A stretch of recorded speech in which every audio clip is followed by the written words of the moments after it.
So I was doing kinesiology and I was going through my GEs, and then I finally got through to my course requirement like classes, and I was like, oh no, this is not really something that I wanted to do. And then I remember being in this, I feel like I was in this big pickle because I was like, oh, I'm this far in and I've done all this work. And I was talking to my dad and my brother was like, oh, what do you want to do instead? And I was like, maybe engineering, because that's the other thing that I was deciding when I came to Cal State Fullerton. He's like, you should just do it. And I was like, okay. So I switched over. So I had to restart with like, I think it was algebra or pre-cal. And then I had to build the foundation again and take all the calculus classes that came afterwards. So that was really tough, but I got through it, and then now I only have 1 year left. So I'm really excited for next year because I'm seeing all the projects that I'm going to be working on.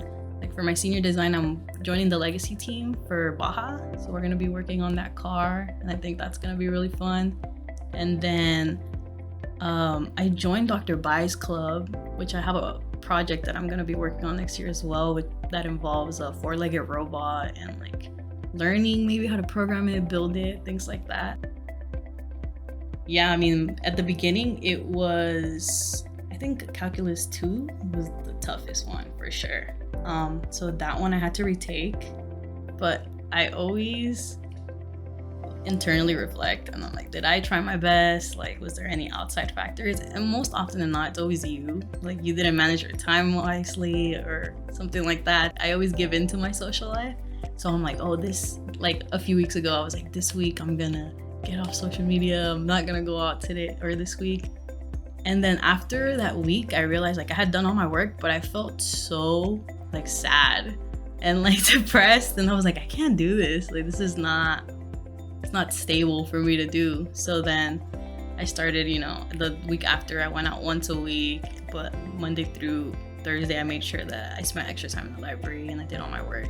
Even now, I think I'm learning that maybe that's the best thing to do. So Monday through Thursday, when I am on campus, I stay afterwards, make sure I get everything I need to do done, do at least something productive once a day. And then, then take care of me, go to the gym, to talk to my friends. There's this like saying that we're always saying when we're stressed out, we're like, engineering at what cost? We're like crying in the library. But I think it's fun. Like, it's also fun having a community or like friends that know exactly what you're going through and you're going through it together. So yeah, that's also nice.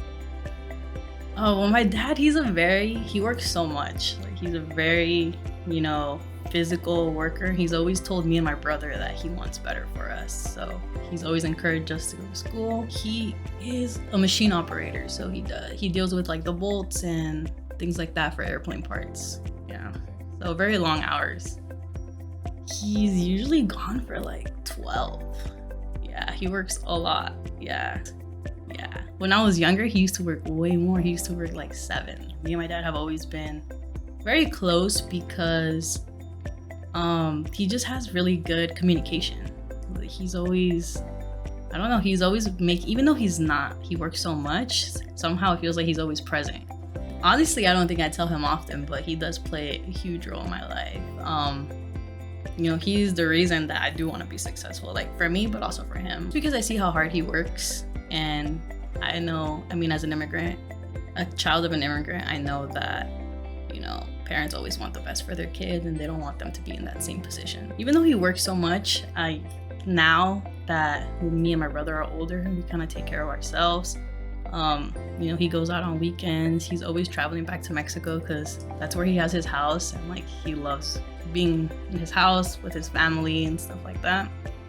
So it's nice to see him like take that time for himself now that I'm older, because when I was younger, he was just always working, and it's not like he could leave because I was like 12. But now that I'm older and I reflect, I realize like he sacrificed a lot for us. Yeah, I'm sure, just as like you said earlier, completing his American dream, he will feel complete, like he reached his goals with his kids.